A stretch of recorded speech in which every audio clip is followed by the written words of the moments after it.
전시에 적들이 우리를 공격하듯이 보호무역은 평화시에 스스로에게 행하는 자해 행위이다.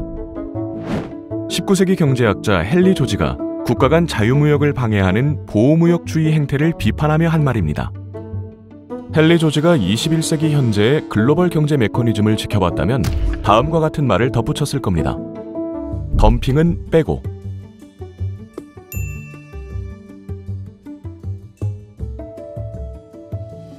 국가 사이의 무역장벽 해소를 목표로 하는 WTO가 거의 유일하게 인정하는 보호무역 수단, 바로 무역구제 제도입니다. 무역구제 제도는 특정 물품의 수입으로 국내 산업이 피해를 입거나 입을 우려가 있는 경우 해당 수입품에 관세를 부과하는 등 국내 산업 보호를 위해 적절한 구제 조치를 취하는 제도입니다. 총 4개로 이루어진 무역구제 제도 가운데 덤핑 방지 관세 제도는 가장 널리 활용되는 것으로 덤핑 물품에 관세를 부과하는 조치입니다.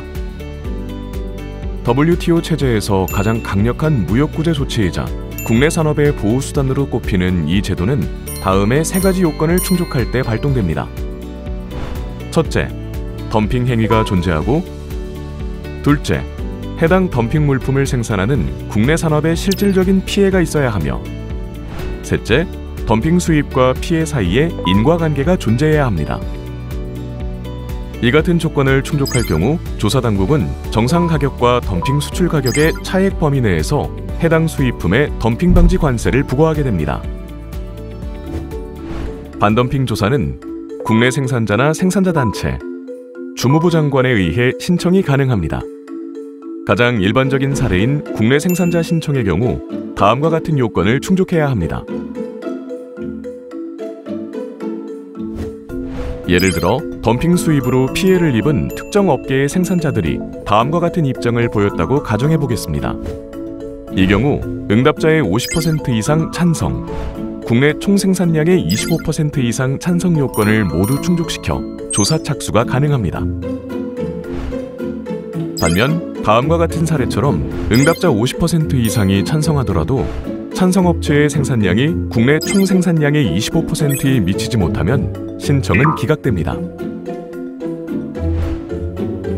조사는 크게 덤핑 존재 여부와 국내 산업의 실질적 피해 정도, 이 둘 간의 인과관계를 종합적으로 검토하며 그 결과에 따라 덤핑 방지 관세 부과 여부 및 관세율 등 최종 판정이 이루어집니다. 반덤핑 조사는 신청 이후 2개월 이내에 조사 개시 여부가 결정되며 이후 예비조사 및 예비판정, 현지 실사 검증 및 공청회 등 본조사가 진행됩니다. 최종 판정 및 이에 따른 구제 조치는 일반적으로 조사 개시 결정일로부터 12개월 이내에 이루어집니다. 덤핑 방지 관세 제도를 포함해 우리나라 무역구제 제도의 업무 대부분은 무역위원회가 담당합니다.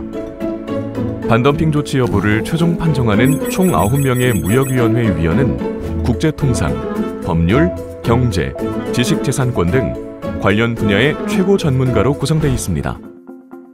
반덤핑 조사는 무역위원회가 설립된 1987년부터 2024년 9월까지 총 207건이 신청돼 그 가운데 151건의 덤핑 방지 관세 부과 조치가 이루어졌습니다. 조사 신청 100건당 73건이 구제돼 우리 기업의 피해를 폭넓게 보전하고 있습니다. 덤핑 방지 관세 부과 결정으로 피해를 보전받은 대표 품목은 다음과 같습니다. 정부는 불공정 무역으로 피해를 입은 중소, 중견 기업의 무역 구제 신청을 지원하고 있습니다. 피해 기업은 대한상공회의소를 통해 전문 컨설팅을 무료로 제공받을 수 있습니다.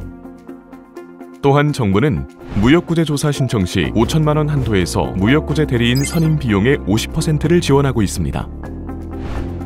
반덤핑 조사를 비롯해 우리나라 무역구제 제도에 대한 더 자세한 내용은 무역위원회 홈페이지를 확인해 주시기 바랍니다.